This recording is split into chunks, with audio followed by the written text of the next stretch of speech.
Hello guys, in today's video I'm going to talk about how to fix Snapchat if it keeps crashing problem. So the answer is easy, just go to the settings and then scroll down to the apps section and then go to the search and search Snapchat, and next go to the storage, and here you will find this clear cache option. Click on it. Now we can go check it if it worked, and if it didn't you can try to restart your phone or turn the Wi-Fi off and on, or the Bluetooth or the iPlan mode.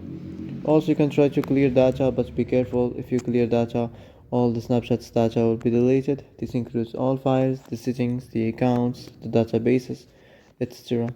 So be careful if you want to clear your data. So that's it for today's video. I hope this is the answer you've been looking for. And if you like this video, don't forget to like and subscribe, and see you in the next video.